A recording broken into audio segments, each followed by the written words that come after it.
between games and then 2 days in between games. Like, how does this change things for you, if at all, as a player, as a team? In season, especially this time of year, it's so rare that you get practice time. And practice is where you get to work on your stuff and implement new things. So I'm actually really excited about this. And I know the coaching staff is too, that we get to work on some of the things that we've been wanting to put in here or there throughout the games. But these few days are going to be big time for us, especially with the upcoming schedule. Do you feel like it's a part of the NBA that like people don't realize? It's like there's so many games that it's sometimes hard when you get into it, just like find that practice time. Yeah, I mean, it's always talking about adjustments this, adjustments that, change of this, change of that, and it's like you need to understand we play a game every other day. So as soon as you're done breaking down film from the last game, you got to break down film for the next team. So it's a never-ending cycle. So like I said, these 3 days and these 2 days in between these games are just like going to be huge for us going forward in terms of things that we can instill in the middle of the season. Larry, a lot of the stats look good overall, right, defensively and offensively. But it seems like they're showing that there's a bit of a drop-off, right, especially defensively in the second halves and even with the starting lineup. What have you been able to pinpoint to where, the guys come out strong, everything looks good, to where it just drops off there in the second half? That's what a lot of these, season playoff teams do. Obviously we saw it with the Clippers. They make their adjustments and their second halves are played harder than their first halves. And same thing with the Suns and obviously the Warriors are notorious for that. So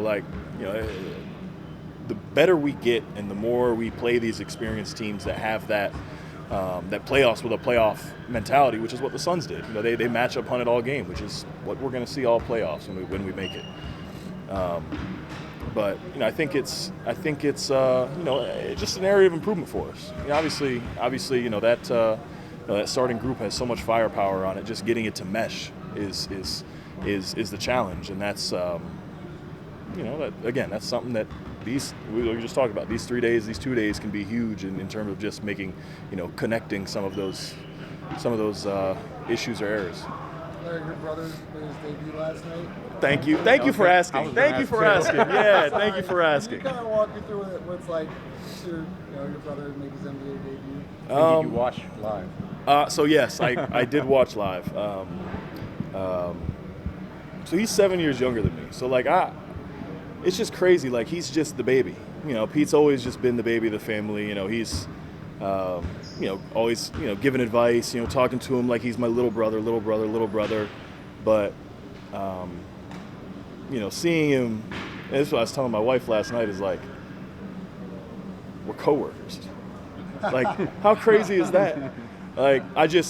I've never gotten the chance to, and obviously it's, he got his 10 days, so I won't get to in this, but hopefully it turns into something longer, end of the season or something. But, I just can't imagine the feeling of he's on the other bench. It's just, again, I can't even really put to words just how proud of him I am. The whole family is. It's something that, it's something that's just a really, really cool moment. And I hope he cherishes that, but at the same time, I hope he just stays hungry for more and wants to prove that he belongs, because I know he does. Because the age gap, is it so big that you guys play against each other one-on-one? Do you do that, or is it too big? No, we never did, because as soon as he got semi-big enough to play against me, I was playing against pros. So it just, it never really balanced out, and so this summer will be interesting. This summer will be interesting because now I'm playing against pros and he is one. So, like I said, I'm just super excited for him. I think the biggest thing now is, it's time to charge him rent. Yeah. It's time to charge him rent. Yeah. And Larry, there's a lot of good shooters on this team, right? But I don't know if anybody knows that you're shooting over 46% from deep, and you've been really good since coming back from injury. Yeah. What can you point to for that improvement?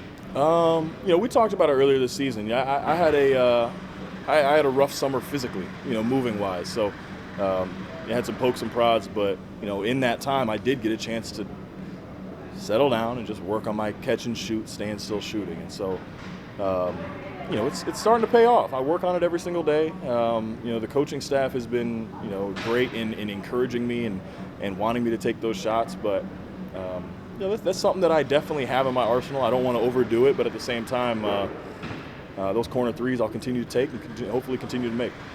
The ability for everybody to hit threes, corner, wherever, the ability of everybody to share. How much fun does that make it out there? Yeah.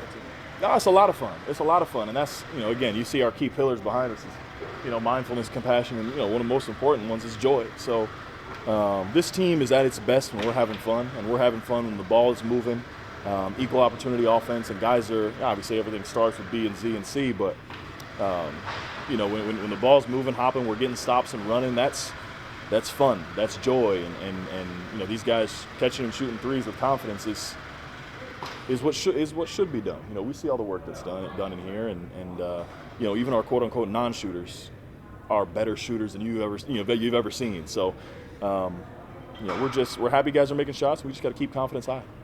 You guys have seen the Jazz a few times this year, but they're playing probably their best ball right now. What maybe have you seen or noticed from them that's allowing them to play better right now? I know Colin's been awesome since he got in the starting lineup. He's someone that I spent a lot of years with in Cleveland and just root for a lot.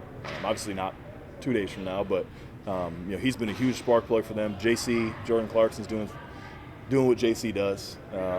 And then obviously Lowry. Lowry being fully healthy back is such a weapon. A 7-footer that can move and shoot threes like that. So we definitely got our work cut out for us. They're a team that has had our number over the past few years, and we just got to defend home. That's the plan.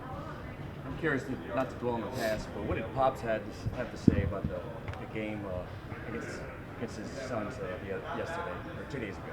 What did he have to say to you guys?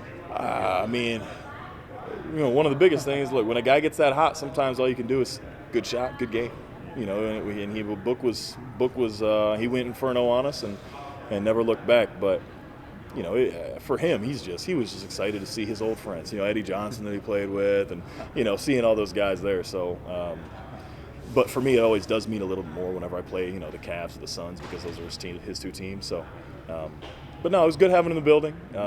He actually drove to Atlanta last night to watch Pete, so he got in the game. So it was very cool. And but anytime I can have him down here, it's a lot of fun.